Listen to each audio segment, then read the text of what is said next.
بسم اللہ الرحمن الرحیم۔ میرے چینل میں خوش آمدید۔ چلیے شروع کرتے ہیں آج کی کہانی۔ میں بچپن میں کھو گئی تھی۔ بسکٹ لینے گھر سے نکلی اور گلی بھول گئی۔ عمر 3.5 سال تھی۔ روتی روتی گھر سے دور نکل گئی۔ امی سو رہی تھیں، ہمیشہ ان کے ساتھ بسکٹ خریدنے جاتی تھی۔ اس روز ماں کا پرس سامنے پڑا تھا، کھولا تو روپے نظر آ گئے۔ ایک نوٹ مٹھی میں دبایا اور دروازہ کھول کر نکل پڑی۔ اس کے بعد اصل ماں باپ، گھر جو میرا اپنا تھا، سبھی ماضی کا حصہ ہو گئے۔ نہ جانے کیسے ایک عورت مل گئی اور رو رو کر ہلکان ہوتی بچی سے پوچھا، کیوں رو رہی ہو؟ ماں باپ، گھر بار کے بارے میں سوال کیے، میں کچھ نہ بتا سکی۔ نوٹ ابھی تک میری مٹھی میں تھا۔ وہ سمجھ گئی کہ گم ہو گئی ہوں۔ صبح کی نکلی تھی، اب شام ہونے کو آئی تھی۔ وہ مجھے اپنے گھر لے آئی، کھانا کھلایا، پیار کیا۔ تھکی ہوئی تھی، جلد ہی سو گئی۔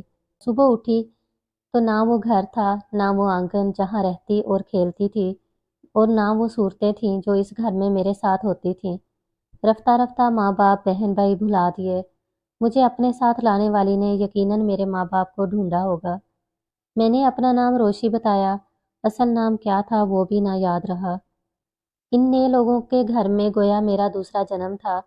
ان کی 2 بیٹیاں وفات پا گئی تھیں، پھر اولاد نہ ہوئی۔ میرا انہیں یوں مل جانا گویا ان کی دعاؤں کا ثمر تھا۔ اگرچہ یہ غریب لوگ تھے، مگر مجھے ناز و نام سے پالا۔ جب میں 11 برس کی ہوئی تو امی بیمار رہنے لگیں۔ ڈاکٹروں کا علاج جاری تھا، مگر ماں کو یہ وہم تھا کہ وہ اب زیادہ نہ جئیں گی۔ یہی مجبوری تھی جس نے مجھے وقت سے پہلے دلہن بننے پر مجبور کر دیا۔ جس ڈاکٹر سے والدہ کا علاج ہو رہا تھا، وہاں ایک بڑی عمر کے آدمی آیا کرتے تھے، جن کا اپنا چھوٹا سا میڈیکل سٹور تھا۔ وہ دوائیں پہنچانے اسپتال آتے تھے۔ ابا جان سے ان کی سلام دعا ہوئی۔ نام ان کا قمر تھا۔ تب والد صاحب انہی کے میڈیکل سٹور سے دوائیں لینے لگے۔ 1-2 بار میں بھی اماں کے ساتھ ڈاکٹر کے گئی، تبھی قمر نے مجھے دیکھا اور ابا سے بعد میں پوچھا کہ کیا آپ نے اپنی بچی کا رشتہ کرنا ہے؟ ہاں کرنا تو ہے، دراصل اس کی ماں کو اس کی بہت فکر ہے، مگر میں ابھی اس کو بیاہنا نہیں چاہتا، اس کی عمر بہت چھوٹی ہے۔ ٹھیک ہے، جب بیٹی کا رشتہ کرنے کا خیال ہو مجھے بتانا، میرے پاس ایک اچھا رشتہ موجود ہے۔ والد نے ایک روز قمر کی کہی بات کا امی سے تذکرہ کر دیا۔ وہ بولی، اگر رشتہ ٹھیک ہو تو بات کر لیں، لیکن ہماری خوش بخت تو ابھی 12 سال کی بھی نہیں ہے۔ نہیں ہے تو کیا ہوا، ہو جائے گی کچھ دنوں میں۔ رشتہ پہلے سے طے کر لینے میں کوئی حرج نہیں، 2-3 سال منگنی رہے گی، پھر شادی کر دینا۔ ابا کو ماں کی یہ بات ٹھیک لگی۔ ایک روز قمر نے پھر سے رشتے کی بات چھیڑ دی تو انہوں نے کہہ دیا کہ رشتہ دکھا دو، پسند آیا تو بات پکی کر لیں گے، اور جب ہماری بیٹی 15 برس کی ہو جائے گی تو شادی کریں گے۔ مجھے منظور ہے۔ وہ بولے، لڑکے بارے فکر نہ کریں، وہ شریف آدمی ہے، اپنا کاروبار، اپنا مکان اور 3 دکانیں ہیں جو کرائے پر لگی ہوئی ہیں، روپے پیسے کی بھی کمی نہیں ہے۔ دراصل میری بیوی بیمار ہے، کافی علاج کروایا، ٹھیک نہیں ہوئی۔ اب ڈاکٹر نے بتایا ہے کہ پتے میں پتھری ہے، آپریشن کرانا پڑے گا، لیکن اس کے لیے کافی رقم درکار ہے۔ ارے بھائی، آپ اس کی فکر نہ کرو، جتنے پیسے چاہیے مجھ سے لے لو، میں کہیں نہیں بھاگا جا رہا اور تم بھی کہیں نہیں جا رہے۔ رقم جب تمہارے پاس آ جائے دے دینا، آپریشن ضروری ہے۔ میں گاؤں سے شہر آتا ہوں بیوی کے علاج کی خاطر، یہاں آنے جانے پر ہی کافی پیسے لگ جاتے ہیں۔ پرائمری اسکول کا ماسٹر ہوں، معمولی تنخواہ ہے، آپریشن کے دوران کہاں قیام کروں گا؟ بڑے مسائل ہیں، قیام بھی میرے گھر کر لینا آپ لوگ، انسان ہی انسان کے کام آتا ہے۔ میرا 5 کمروں کا بڑا سا مکان ہے اور اس میں فی الحال میں اکیلا ہی رہتا ہوں۔ اللہ کا دیا اتنا ہے کہ سماتا نہیں، یہ دولت کس کام کی جو کسی ضرورت مند کے کام نہ آئے۔ ابا کو اس نے ایسا حوصلہ دیا کہ وہ شہر کے بڑے اسپتال سے امی کا آپریشن کرانے پر راضی ہو گئے۔ آپریشن بھی ہو گیا۔ امی ابو نے اس دوران قمر صاحب کے گھر قیام کیا۔ اسپتال آنے جانے میں بھی آسانی رہی اور امی صحت یاب ہو کر گھر لوٹ آئیں۔ اس دوران مجھے انہوں نے اپنی بہن کے گھر بھیج دیا تھا۔ خالہ نے میرا بہت خیال رکھا۔ امی تو صحت یاب ہو کر گھر آ گئیں، لیکن قرض کے بوجھ سے والد صاحب کی کمر جھک گئی۔ وہ کمر ہی نہیں، آنکھیں بھی جھکا کر بات کرنے لگے۔ اس کی واپسی کا ذہن پر بڑا بوجھ تھا۔ ان دنوں پرائمری اسکول ٹیچر کی تنخواہ بہت قلیل ہوا کرتی تھی۔ 6 ماہ تو قمر صاحب چپ رہے، پھر انہوں نے دبے لفظوں پیسوں کی واپسی کا تقاضا شروع کر دیا۔ والد صاحب تسلی دیتے کہ ذرا صبر کریں، کچھ دنوں میں آپ کی رقم لوٹا دوں گا۔